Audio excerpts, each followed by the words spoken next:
welcome back to Tuds, the unbiased debate show, and here we have Ricky and my co-host Jazmine, and today we have a couple of topics to run through with you all, so bear with us. First we want to shout out Jazmine's favorite character. Kim's my favorite character, Kylie's my second favorite. Kylie Jenner is projected to be the first, well, or the youngest self-made billionaire. So that's whatever. Then you have France. Wait, how are you gonna just breeze through it? Yeah. I don't know. I know people are upset. I don't know if you can say self-made. I can see both sides of it. I saw people were really upset about that, like really upset. I could care less, but whatever. She was wealthy. She was born wealthy. She was born connected. But she still flipped. I think she said she started with $250,000. Flipped it. Sounds like Donald Trump. Oh, my dad just gave me $250,000. No, she was like.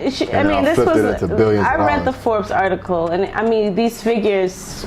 I don't know how how factual they are, and it's from Kylie and Kris Jenner, like, so who knows. But she was saying, like, she was doing her little modeling stuff, and I'm a fan. I watched the show. Her and Kendall were doing little. I'm not a fan. I don't. You know, they had all their little endorsements, and she was saying she liked makeup, and I couldn't see that, whatever. She said that she invested her own money. She told Kris she wanted to put up her own money, which I forgot how old she was, 17, 18, something stupid. Put up almost $300,000, flipped it. Now it's like, I think they were saying $800 million. Wow. So regardless, you gotta respect the hustle. They're good products. I respect the hustle. I just don't respect them. But that's and she took out her lip fillers too. So she's looking younger, like her older self. France, the World Cup champions. So shout out to France for winning the World Cup. Shout out to Safari, man. He got booed, and then he flipped out on the audience at, what was it, Dyckman Park in New York.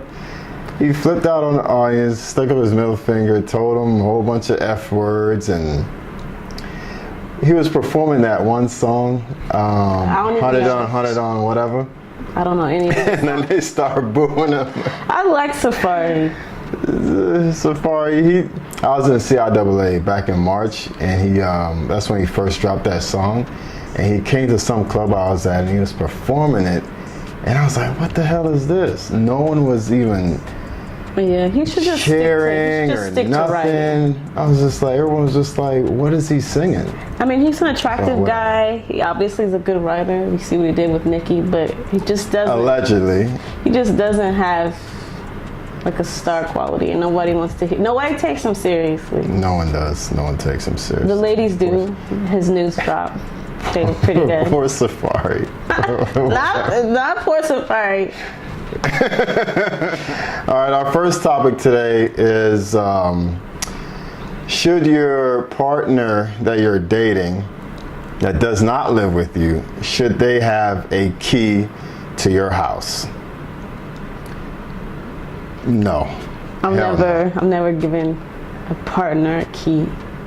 Like, how long would you wait to give a partner a key? Like, is it supposed to be like a year, 2 years, 6 months? I don't think there's a time limit. Like, I don't think there's a time limit. What if they come over all the time? That's the thing. The closest I did to that, I gave someone access to my building, but I could turn it off like a switch. So that's not the same. Right. I don't know. I mean, that's not even crossed my mind to give someone a key. I'll give you a story. I was dating this girl one time, and I was home, but my phone died. And I was like, I couldn't find my charger. And I lost my charger, so I was like, well, let me go. I woke up, and I was like, let me go to the store and get a charger, right? I walk outside, and she's in the parking lot, sitting in her car, like, you weren't answering your phone. I was like, well, my phone died, and I couldn't have answered my phone. I need to go buy a charger. But she was in the parking lot staking me out. Yeah. I was like, there's no way in hell I would give you a key. I've never given anybody a key. Don't give people keys unless you. Why would you give somebody a key? I have no idea. I wouldn't do it. Don't do it.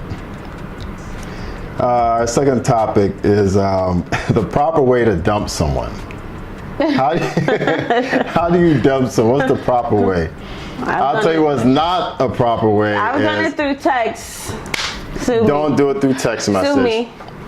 And there's a story of one of my friends. They went on a date with this girl, and they went to the movies. They got their popcorn, their sodas, everything. They went inside, they sat down and watched the movie. And she said, oh, I need to use the restroom. She gets up, she goes to the restroom before the movie starts. And she never came back. She never came back.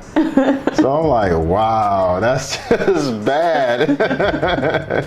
Like, don't do stuff like that. Just give them a phone call. I mean, but nowadays people just text all the time. So why can't you just text them, like, you know, explain how you feel, whatever. People do talk now through text message, but I think it's better. It's disrespectful? It's very disrespectful to dump somebody over some text words. Like, it's like someone saying an email. It's over. There was an episode of Sex and the City, infamous episode. Carrie was dating Berger, this writer, and he was a writer. His career was going down, hers was going up, whatever. They were kind of off and on. They had a great night, a great day. They had all this great sex. She woke up. Sticky note on the mirror. Damn. I'm sorry, I can't do this. No, that was it. I think that's kind of cowardice at the same time. It might be. Yeah, it is. It might be, but I mean, if it's over anyway. That's true. If it's over, it's over. And if sometimes you don't, sometimes I've broken up, I don't even want to hear what you have to say back. Not in a disrespectful way, but I don't need to hear any sob story, any excuse, any promise, any. It's over. Yeah. Well, it was done, it's done. And our last thing is people that are everywhere, restaurants, clubs, anywhere, SNAPTRAPIN or Snapchatting, whatever you want to call it. SNAPTRAPIN. Their food, they're SNAPTRAPIN. Their, I don't know, hairdo, they're SNAPTRAPIN every goddamn thing, and it's kind of annoying. Yeah, I don't think people Snapchat as much anymore. I mean, and the new thing is like Instagram. Insta stories, same thing. It's the same damn thing. Snapchat. They don't have like their filters are not as good as Snapchat's filters. So I think that's the only thing keeping Snapchat. But just be mindful. If you are out, I don't want to be sitting next to you at a restaurant and you're doing this the entire time, and I'm just watching you. I'm like, oh, that's so fucking annoying. Yeah, I think it's pretty terrible, especially if you're on a date. I've seen people on dates acting like that. Yeah, that's what I'm talking about too. In the club, like girls don't even dance with guys in the club no more. That's all they do. They look good on their story. That's all they do. They're by the bottles. Yeah, they snapping the bottles, but they're not like even talking to no dudes. They're just snapping. Yeah, that's just the way it is now. Just the way it is. I don't like it. I barely use my social media now.